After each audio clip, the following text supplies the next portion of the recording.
हरे कृष्णा। पौष मास के शुक्ल पक्ष में आती है एक अत्यंत पुण्य फल प्रदायिनी पुत्रदा एकादशी, और इस एकादशी की आप सबको बहुत सारी शुभकामनाएं। इस बार ये वर्ष 2025 की अंतिम एकादशी तिथि है और पौष मास हमारी आध्यात्मिक यात्रा को सशक्त बनाने के लिए अत्यंत महत्वपूर्ण मास बताया गया है। इसलिए भी ये एकादशी तिथि हम सब के लिए विशेष बन जाती है।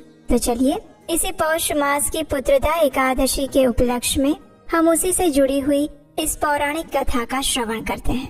आइए पुत्रदा एकादशी व्रत कथा आरंभ करते हैं। पुत्रदा एकादशी का महात्म्य भगवान श्री कृष्ण और महाराज युधिष्ठिर के सुंदर संवाद में मिलता है। एक समय भगवान श्री कृष्ण से युधिष्ठिर महाराज ने कहा, हे केशव, पौष मास के शुक्ल पक्ष में कौन सी एकादशी आती है, उसका नाम क्या है और उसका महात्म्य क्या है? अगर उससे जुड़ा हुआ कोई इतिहास है तो वो भी बताएं।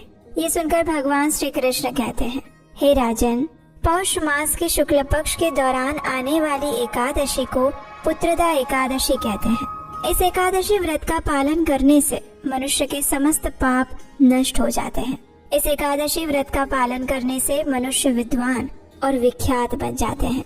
अब इस एकादशी की शुभ महिमा सुनिए। एक समय राजा सुकेतुमान एक भद्रावती नामक राज्य पर शासन करते थे। उनकी रानी का नाम था शैव्या। संतान सुख के अभाव में राजा और रानी दोनों ही अत्यंत दुखी रहने लगे थे। अधिकतर समय वे अपने शोक मग्न अवस्था में व्यतीत करते थे और अपने इस शोक को दूर करने के लिए वे दोनों धार्मिक कार्यों में रत रहते थे। उनके पितृगण भी अत्यंत चिंतित थे, क्योंकि राजा सुकेतुमान के बाद कोई भी उन्हें पिंडदान नहीं करने वाला था।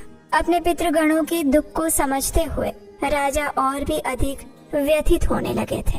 उन्हें अपने मित्रों, शुभ चिंतकों, मंत्रियों के साथ में कुछ भी आनंद का अनुभव नहीं होता था।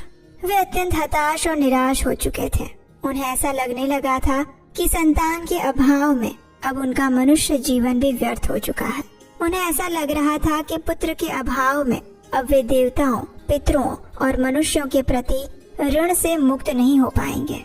पर्याप्त पुण्य कर्मों और भगवान विष्णु की भक्ति के बिना मनुष्य को पुत्र, संपत्ति और ज्ञान प्राप्त नहीं होता। इस निष्कर्ष के साथ उदास राजा एक समय घोड़े पर सवार होकर किसी को बिना बताए गुह्य रूप से वन की ओर चले गए। राजा सुकेतुमन ने वन में प्रवेश किया। वहाँ अनेक प्रकार के पशु पक्षी निवास करते थे।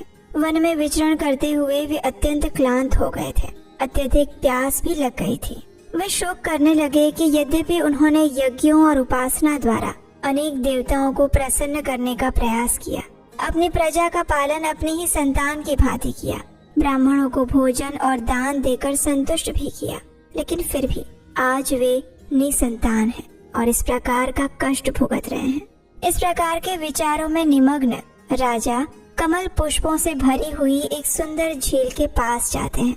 उस झील के पानी में अनेक प्रकार के पक्षी क्रीड़ा कर रहे थे। कुछ साधुओं को उस झील के किनारे वैदिक मंत्रोच्चारण करते हुए राजा ने देखा और ये देखकर वे तुरंत अपने घोड़े से नीचे उतर आए। उन सभी साधुओं को एक एक करके उन्होंने प्रणाम किया। राजा के इस प्रकार से शिष्टाचार देखकर सभी साधु अत्यंत प्रसन्न हो गए। उन्होंने राजा से कहा, हे राजन, हम आपसे प्रसन्न हैं, कृपया हमसे कुछ वरदान मांगिए। तब राजा ने पूछा, आप सभी कौन हैं? आप इस झील पर क्यों आए हैं? तब उन साधुओं ने कहा, राजन, हम विश्वदेव हैं, हम यहाँ स्नान करने आए हैं। आज अत्यंत शुभ ऐसी पुत्रदा एकादशी का दिन है। अगर कोई पुत्र की कामना से इस एकादशी व्रत का पालन करता है तो निश्चित रूप से उसे संतान प्राप्ति का वरदान मिल जाता है। ऋषियों की बात सुनकर राजा अत्यंत हर्षित हो गए। उन्होंने साधुओं से कहा, हे साधुगण, मैंने पुत्र प्राप्ति के अनेक प्रयास किए, लेकिन आज तक मैं सफल नहीं हुआ हूँ। अगर आप सभी मुझ पर प्रसन्न हैं, तो मुझे एक सुंदर संतान प्राप्ति का आशीर्वाद दीजिए। तब साधुओं ने कहा, हे राजन, आज पुत्रदा एकादशी ही है।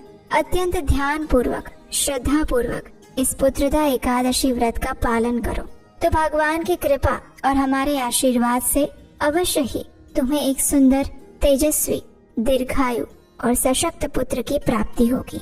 साधुओं के आदेश अनुसार राजा ने मंगलकारी पुत्रदा एकादशी व्रत का पालन किया। अगले दिन उसने निर्धारित समय के अंदर इस व्रत का पारण भी किया। बार बार साधुओं को प्रणाम करके राजा अपने राजमहल में वापस लौट आए। कुछ समय बाद रानी शैव्या गर्भवती हो गई।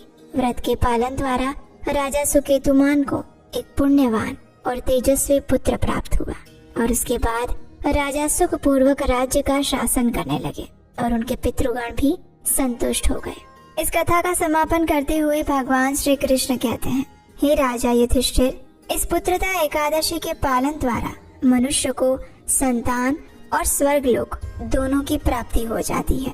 ये एकादशी अत्यंत पुण्य फल प्रदायिनी है और इसलिए प्रत्येक मनुष्य को पूर्ण मनोभाव, नियम और श्रद्धा पूर्वक इस पुत्रदा एकादशी व्रत का पालन करना चाहिए।